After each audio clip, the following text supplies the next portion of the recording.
Assalamualaikum warahmatullahi wabarakatuh. Jumpa lagi di channel Ummu Hania. Pada kesempatan kali ini kita akan melanjutkan bahasan kita tentang tuntunan puasa, dan kali ini kita akan membahas tentang fidyah ya. Fidyah ini ya di dalam menurut bahasa itu artinya tebusan. Tebusan yakni apa? Penebusan dosa yang dilakukan seseorang dengan mengeluarkan sedekah atau harta sesuai ketentuan ya.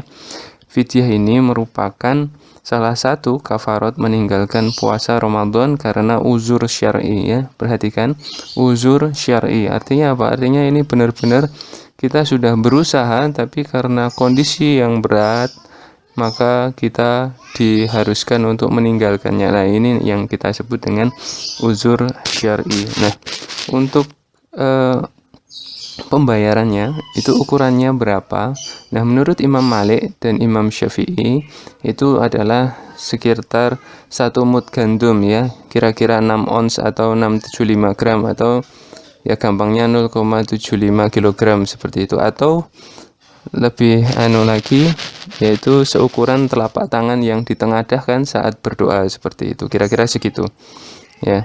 Dan menurut ulama Hanafiyah itu 2 mud atau setara setengah sok gandum, artinya ya sama dengan 2 mud ya.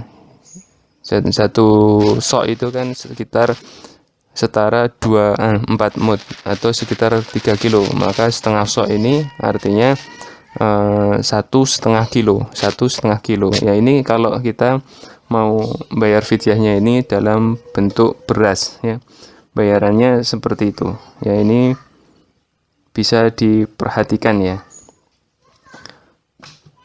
Dan di dalam Al-Quran surat Al-Baqarah ayat 184 itu dikatakan ya, perhatikan di garis ini, baris ini ya. Dan wajib bagi orang-orang yang berat menjalankannya, jika mereka tidak berpuasa maka membayar fidyah, yaitu memberi makan seorang miskin ya. Takarannya yang tadi itu ya, takarannya seperti yang tadi. Jadi setiap hari, satu harinya itu diganti dengan sesuai dengan yang sudah kita bahas ini tadi. Nah, seperti itu. Nah, dan di dalam hadis riwayat Hakim dan Daruqutni dikatakan, Ibnu Abbas berkata, yaitu diberi keringanan bagi orang tua lanjut usia untuk berbuka, dan untuk setiap harinya hendaklah ia memberi makan seorang miskin dan tidak perlu mengqadha ya. Jadi ayat yang barusan kita baca itu tadi, Al-Quran Al-Baqarah ayat 184 itu juga mencakup orang sakit ya, juga mencakup orang sakit yang tidak ada harapan untuk sembuh dan tidak kuat berpuasa ya, sehingga keluarga si sakit yang dalam pandangan medis sekarang dinyatakan tidak ada harapan hidup lagi, seperti itu ya, wajib membayarkan fidyahnya dari harta si sakit itu yang tadi itu kena vonis mungkin tidak bisa sembuh lagi, seperti itu.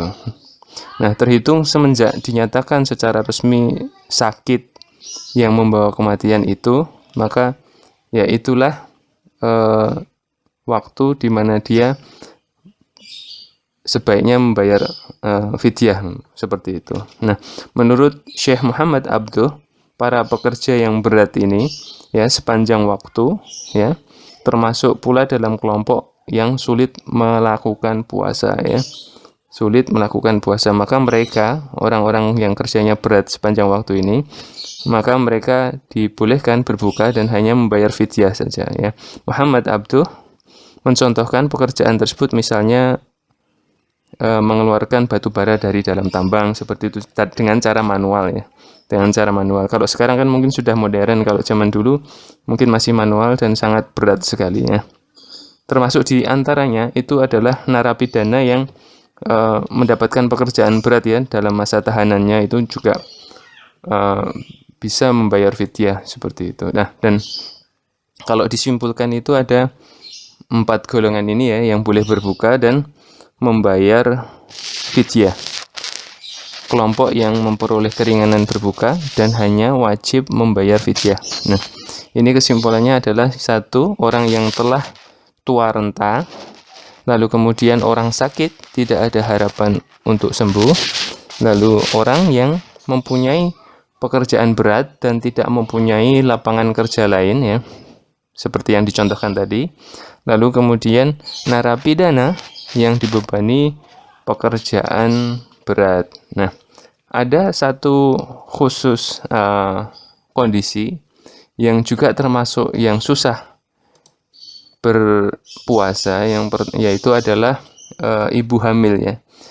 Ibu hamil. Nah, ini ulama sepakat bahwa ibu hamil dan menyusui juga ya, itu mereka jika khawatir akan keselamatan diri dan anaknya, maka boleh berbuka. Hanya saja memang ada pendapat yang berbeda di kalangan ulama tentang penggantinya. Nah, ini yang pertama ya, pendapat yang pertama ya. Menurut Ibnu Abbas dan Ibnu Umar, mereka wajib membayar fidyah dan tidak harus mengqadha. Dan Ibnu Abbas pernah mengatakan pada sahayanya yang sedang hamil, yaitu kamu sama dengan orang yang sulit untuk berpuasa, maka bayarlah fidyah dan tidak perlu mengqadha, seperti itu. Itu hadis riwayat Daruqutni. Lalu Ibnu Umar juga ketika ditanyai masalah ini berkata, hendaklah ia berbuka dan sebagai ganti dari tiap hari berbuka itu hendaklah ia memberikan makanan kepada seorang miskin sebanyak 1 gantang gandum. Satu gantang itu 1 sukat ya, sekitar 3,125 kg, kira-kira seperti itu. Ini pendapat ini. Tapi tadi ada pendapat lain yang sudah kita bahas tadi tentang ukurannya, seperti itu juga boleh. Nah, seperti itu. Ini adalah pendapat yang pertama ya.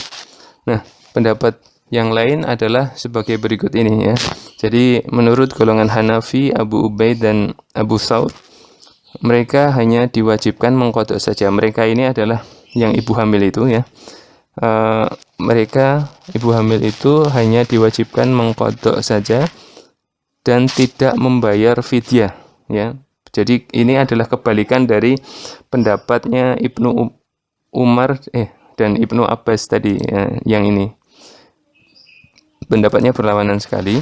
Kalau golongan Hanafi, Abu Ubaid dan Abu Thawr ini kebalikannya Ibnu Umar dan Ibnu Abbas tadi. Nah, sedangkan Imam Ahmad dan Imam Syafi'i ya, itu berpendapat bahwa jika para ibu hamil itu berbuka karena khawatir akan keselamatan anaknya saja, maka mereka wajib mengqadha dan wajib membayar fidyah. Jadi dua-duanya.